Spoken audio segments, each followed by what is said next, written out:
আলহামদুলিল্লাহ দেখতে দেখতে আজ রহমতের পঞ্চম দিন চলে আসলো। আর এই পঞ্চম দিনটা আমি কিভাবে কাটালাম, কি করলাম সেই ভ্লগ নিয়েই আজকে আপনাদের মাঝে হাজির হয়ে গেলাম। সো হে এভরিওয়ান, আসসালামু আলাইকুম, welcome to my another video. রোজগারের মতো আজকেও আপনাদের মাঝে আমার দিনটা শেয়ার করতে চলে আসলাম।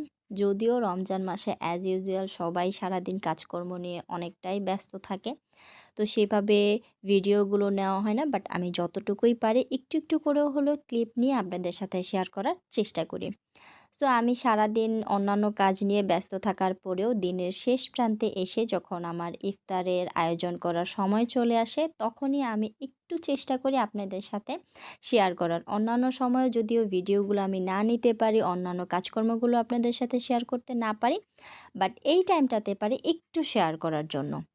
আর হ্যাঁ, আপনারা যদি জানতে চান যে রমজান মাসের দিনগুলো আমার ব্যস্ততা নিয়ে কিভাবে কাটছে, তাহলে আপনারা কমেন্ট করে জানাবেন, আমি সেটারও একটা ভিডিও আপনাদের সাথে অবশ্যই শেয়ার করব। সো আজকে আমি ইফতারে যে ফ্রুটসগুলো রেখেছিলাম, প্রথমে আমি সেই ফ্রুটসগুলোকে ভালো করে ক্লিন করে কাট করে নিচ্ছি।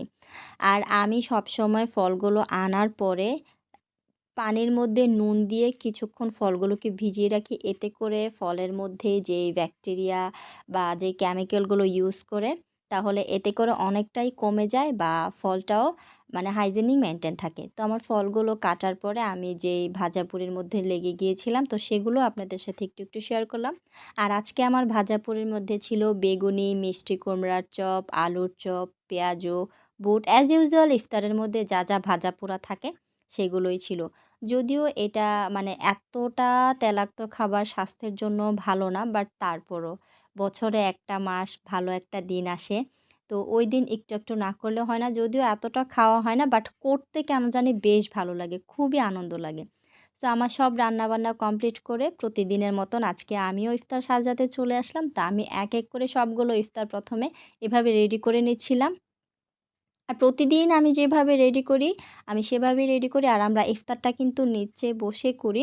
আর শুধু ইফতার বলতে না, খাবার হচ্ছে নিচে বসে খাওয়া সুন্নত, টেবিলে না, ফ্লোরে বসে খাওয়া সুন্নত। আর আমাদের বাসায় সবাই এটা মেইনটেইন করে। আমরা সবাই মিলেই যখন খাই, আমরা ফ্লোরে বসেই খাই। সো এইখানে পার্টি দেখে বলার কিছুই নেই। অ্যাজ ইউজুয়াল আমরা প্রতিদিন এভাবেই নিচে বসে সবাই ফ্যামিলির একসাথে ইফতার করি। আর প্রতিদিন তো হচ্ছে যে গুড়ের শরবত থাকে, বাট আজকে আম্মুর জন্য লেবুর শরবত তৈরি করেছিলাম। শরবত দুটোটাই রেখেছিলাম, যে যেটা খেতে চেয়েছিল সেটাই ছিল। তো আলহামদুলিল্লাহ আমার আজকের দিনের ইফতার রেডি। সো এইটুকু আমার ভিডিওটা কেমন লেগেছে অবশ্যই কমেন্ট করে জানাবেন। আর ভিডিওটা যদি ভালো লেগে থাকে তাহলে অবশ্যই একটা শেয়ার করে দিয়ে পাশে থাকবেন। আর কেমন লেগেছে অবশ্যই কমেন্ট করে জানাবেন। আমার পেজটা ফলো দিয়ে পাশে থাকবেন। আর